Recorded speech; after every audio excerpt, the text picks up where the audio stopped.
Hey guys, I'm Dupree, and today I'm showing you how to make extreme cut shots. Now I made this video once, but now I'm going to remake it since I have gotten the IQ, and now I can show you exactly where I'm hitting on my cue ball, so I can show you different angles and stuff now. So first of all, we're trying to cut the 9. We've ended up in a bad situation. Let's just say we were playing our last shot, and we played it like that, and now we're stuck on a 9. We have a few options. We can try to bank. It's a tough shot, but it is makeable. You can try to bank across the whole entire table, which is a little more difficult, and you have trouble scratching with that one. You can try to bank 2 rails, but again, you have trouble scratching. What a lot of people do when they have shots like this is they get down and they take like 5 seconds, not even, they take like a second before they shoot. Now, the harder the shot is, the longer you want to take. And you also saw how I undercut that. Right here, that's usually people undercut. Now, not particularly at this angle, doesn't matter that much, but when a ball is cut like that, like going this direction, something happens called cut-induced throw, or CIT, and it sends it towards this rail. And I will show you a different example of that as we move forward. But you can watch Dr. Dave's video on that, or Tor Lowry's video on how to make impossible cut shots. That's where some of this information is coming from. I don't believe they've demonstrated this one, but this is my own installment. So to make this 9 ball, we need to counteract that cut-induced throw with some left spin. We are cutting the ball back left, so left spin. Easier way to remember it, if you line up your cue with the edge of the ball, then you can move your chip back and it's left spin. To compensate for that left spin, you need to aim thicker on your 9 ball. This ultimately makes it easier to cut, because if you just aim to thin it with a bunch of left spin, you're going to miss the whole entire ball. That's because of deflection. If you hit on the very right side of the cue ball, see how it goes left instead of straight? So when you hit on the left side of the cue ball, it's going to squirt out to the right instead of going straight, so that is not really an ideal shot. You need to hit it where you need the cue ball to contact the ball. And that left spin is going to kind of help it towards that pocket. It's going to spin it into the pocket, and here it is.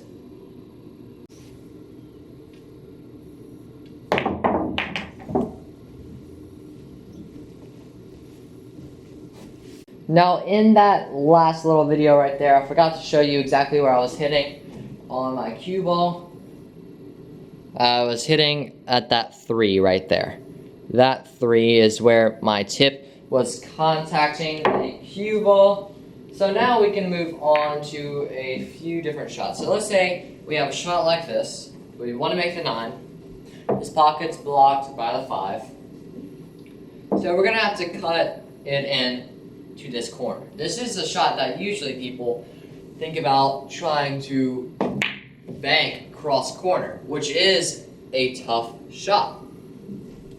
It's probably more likely you're going to make this shot that I'm about to show you rather than that cut shot. But let's put this ball, a snooker ball, and a cue ball's length away. Let's put the cue ball right here. So we're going to have to cut this in. And the same thing happens with cut-induced throw on this. It's going to throw the ball to where you undercut it. It's going to throw it to hit it right here. It's going to go straight, and that spin is kind of going to get it. So we need to overcompensate. We need to aim to miss the ball. So if we aim to hit right here, that cut-induced throw is going to throw it into the pocket. So this is all about throwing the ball into the pocket. We don't need to play with any special spin here. We're just going to hit with center ball and aim to overcut the 9. It's not difficult at all. Just take your time on your shot. There aren't really any main scratching problems I would see, unless you come off that rail and go into this pocket, or come off three, and come to the side or corner. But there is really no risk in scratching here. I don't know why one would be afraid of scratching, but you shouldn't be. Just follow straight through. You don't have to hit it hard at all. You can hit it about a medium pace, and you should be good to go.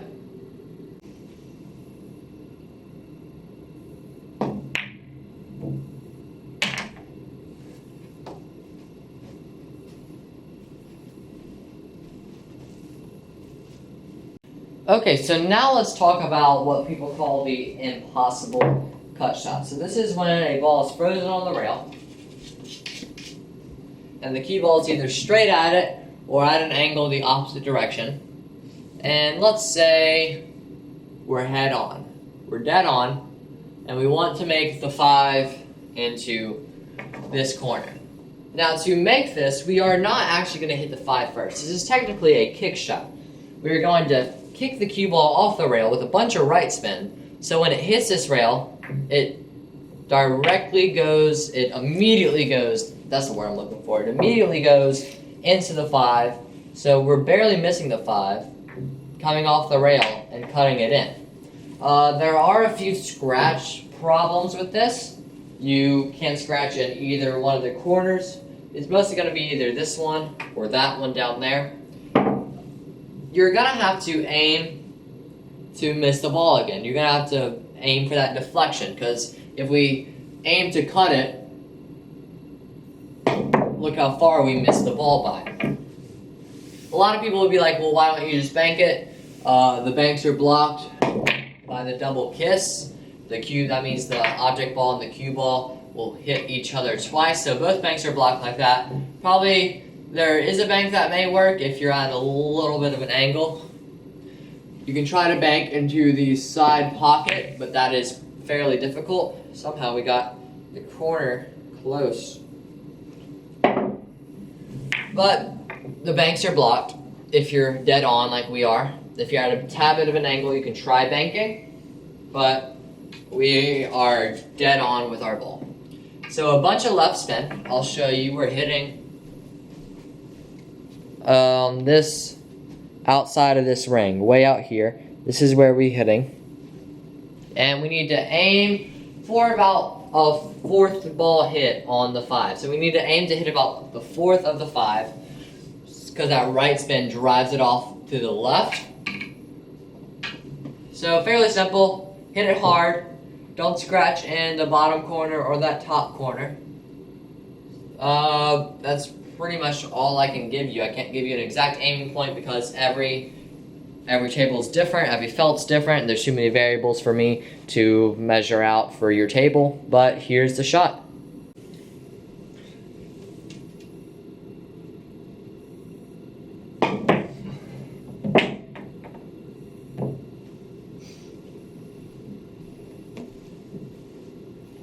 So the last thing I'm going to talk about is when you have a ball like this, and your cue ball is set up like this. Let's move this down a little bit, make it more realistic. Now that cut-induced throw will put a spin, like if we try to cut it into that corner, if we aim to hit it correctly, it's going to spin into that rail.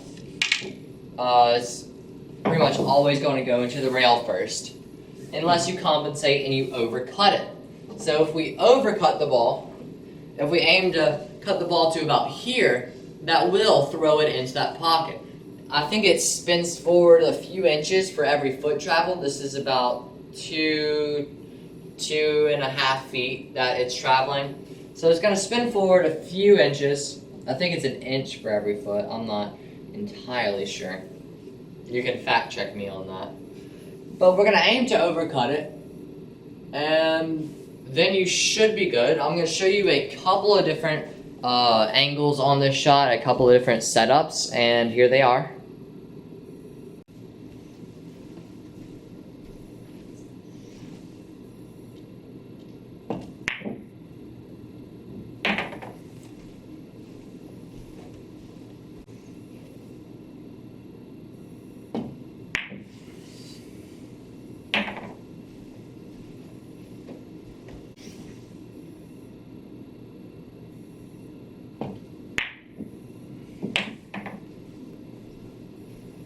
thank you guys so much for watching. I really hope you enjoyed. If you did, please click the like button down below. If you want to be notified when I post a new video, you can click the subscribe button and then the bell icon right next to it. That'll just send you an email and a notification saying that I've uploaded a new video. Thank you guys so much for 11,400 subscribers. We hit that just a few minutes ago, so I figured I'd give thanks to you all for that accomplishment. If you guys are interested in the IQ training ball, this ball right here with the different marks on it, this is a great tool for improving your repetition. It allows you to simulate different shots with the same amount of spin, so you can practice them over and over and over again and get a good feel, get your muscle memory down. It's the most important part of pool, your muscle memory. Your muscles need to remember what to do when you get down on a shot. So if you have any tutorial requests, I need to tell you where to get one of these. If you want one of these, you can buy one at iqclinic.com. That's iqclinic.com. They're only $25, and $2 from each sale goes to the Boys and Girls Club of America. So that is a great purchase for your game and for charity. I shoot with Miyuchi Q's. I get that question a lot. I shoot with a Miyuchi White Crusher Q. You can get them at MiyuchiQs.com. That's MEUCCICUES.com. I believe I spelled that correctly. If you have any tutorial requests, leave them down in the comment section below. If you have any questions, leave them down in the comment section below. I'll be sure to answer all that I can, but do not be offended if I cannot answer your question, because some of them I just don't see. So thank you guys so much for watching, and I hope this video helped you turn into a better pool player than you were before you watched it. I'll see you in the next video.